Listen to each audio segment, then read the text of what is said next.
आज की कहानी है संत और चार युवतियाँ। एक बार एक महात्मा जंगल में अपनी साधना में तल्लीन थे। कुछ समय बाद उनकी आंखें खुली तो देखते हैं कि सामने चार सुंदर युवतियाँ सामने खड़ी है। महात्मा ने उन युवतियों से कहा कि तुम लोग कौन हो और इस वीरान जंगल में क्यों खड़ी हो और कहाँ रहती हो। महात्मा की बातें सुनकर युवतियाँ बोली, हम यहीं पर आपके साथ रहती हैं बाबा जी। बोले, मैंने तो आज तक तुमको नहीं देखा और अनेकों वर्ष से मैं यहाँ साधनारत हूँ।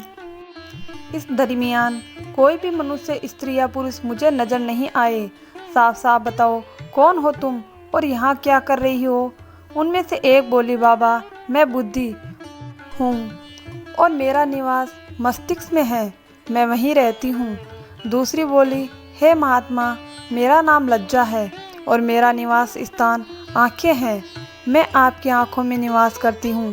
जब तीसरी भी बोल पड़ी, साधु मेरा नाम दया है, मैं हृदय में निवास करती हूँ, अर्थात आपका हृदय ही मेरा घर है। अब चौथी भी का नंबर था।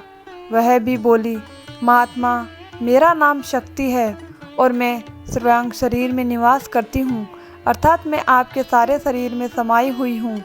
उन चारों युवतियों की बातें सुनकर वह संत महात्मा बोले, हाँ देवियों, आपका निवास मेरे शरीर में है, लेकिन मैं यह शरीर नहीं हूँ। और ऐसा कहकर वह फिर से साधना में लीन हो गए।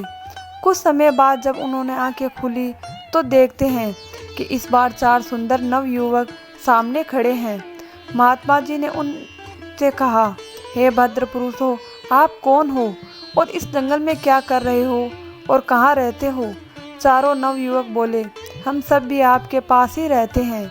महात्मा जी ने बड़े आश्चर्य से उनकी तरफ देखा तो उनमें से एक बोला, महात्मा मेरा नाम क्रोध है, मैं मस्तिष्क में निवास करता हूँ। इस पर महात्मा ने कहा, मस्तिष्क में तो बुद्धि निवास करती है। इस पर क्रोध ने कहा, हे महात्मा जब मैं आ जाता हूँ तो बुद्धि चली जाती है, अर्थात क्रोध के समय बुद्धि नष्ट हो जाती है।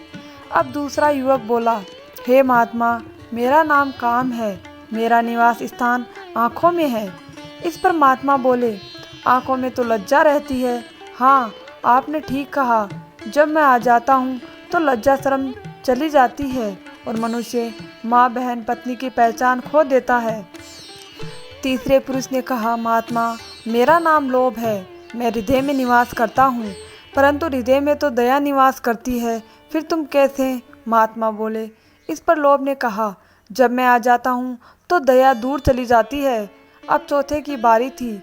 उसने कहा, मेरा नाम मोह है, मैं संपूर्ण शरीर में निवास करता हूँ। ऋषि बोले, परंतु शक्ति के सामने तुम कैसे ठहरते हो। नहीं महात्मा, मेरे आने पर शरीर शक्तिहीन हो जाता है। महात्मा जी ने कहा, तुम सब ने ठीक कहा, तुम सब मेरे शरीर में ही निवास करते हो, परंतु यह शरीर मेरा नहीं है, मैं इन सब से परे, इनमें से अलग हूँ। ऐसा कहकर वह फिर से अपनी साधना में तल्लीन हो गए। प्रिय मित्रों, इससे तात्पर्य है, जब साधक अपने गुरु के मार्गदर्शन में साधना करता है तो कुछ समय के बाद उपरोक्त सभी कामनाएं उससे अलग होकर बाहर खड़ी हो जाती है। वह निश्चय हो जाता है, साधक को ज्ञान प्राप्त हो जाता है कि वह उस प्रभु की एक बूंद का अंश है, अर्थात बाकी सब जड़ वस्तु परमात्मा ही एक शाश्वत सत्य है। उसके आँख कान खुल जाते हैं और अंदर में अपने गुरु उस प्रभु के दर्शन करता है। दोस्तों, आपको हमारी ये छोटी सी कहानी कैसी लगी, हमें आपकी राय कमेंट में ज़रूर बताएं। अगर आपको कहानी पसंद आए तो प्लीज़ चैनल को सब्सक्राइब ज़रूर कीजिए।